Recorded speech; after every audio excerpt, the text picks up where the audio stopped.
U-Turn Ministries is an organization within our church for youth, young adults, and little kids all together, that we encourage them to understand that no matter what they've done in their life, no matter where they're at, that God loves them and they can turn their life around, that they are allowed to do U-turns in this church. Since we started I think it's about 11 or 12 years ago, we've had over 600 kids here. Not all at once, because the building won't facilitate that many. We've had up to like 80, 82 in one evening. It just got to be a group of kids that were between 12 and 17, 18 years old that would meet once a week, and we'd have worship songs and they'd play games and you just have fellowship, and it kept them off the streets, and we felt like that was something that this community needed. We've had several kids that their lives have been changed. The things that they were doing before, they're so much different now. I've decided when we first put together the youth ministry with the church service, that as much as possible, the youth, the young people from the age of 4 years old and up, actually younger, if they can talk, they can preach. They are encouraged to be involved in every way, every single week.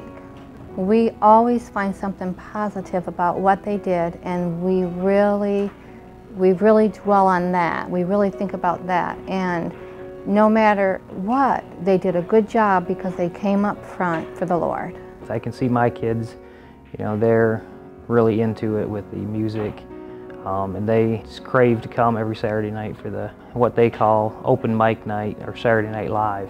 And what that is the people of the church that have talents or would like to sing, play a musical instrument, or any kind of talent, whatever. They come, they perform for the church, for the community people that come. I tell jokes, I can sing, I can draw, yeah.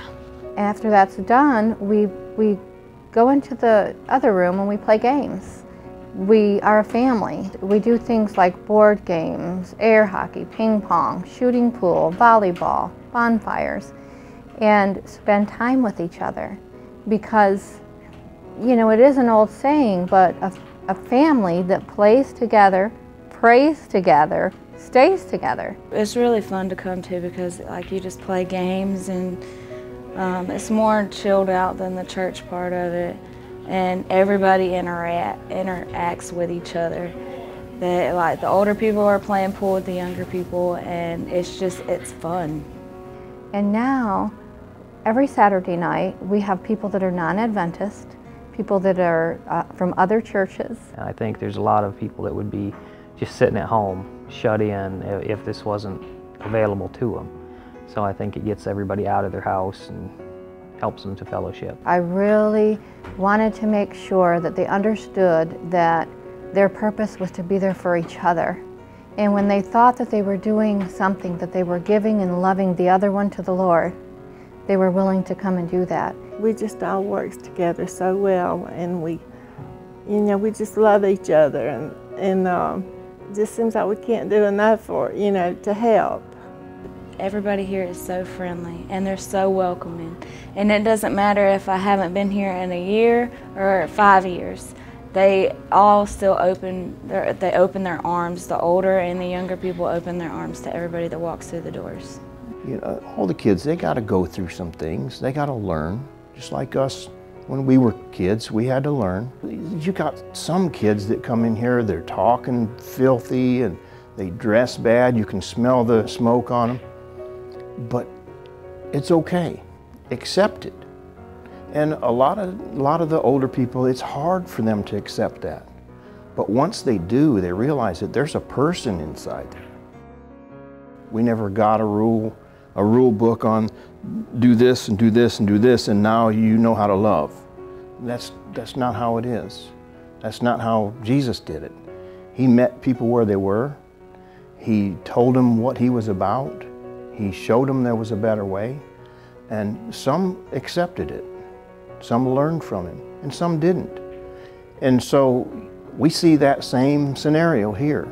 And I think the biggest thing is don't try to change the kids. Meet them where they are. Help them to learn and grow, and they'll change themselves. I seen such growth, maybe not in number, but we are growing in number, but the spiritual growth, not just with the young people, but with the older generation as well. And when you witness a whole church family fall in love with each other, then they can love Jesus more. And then when they can love Jesus more, they can go out and love strangers more. And that's what we've been able to accomplish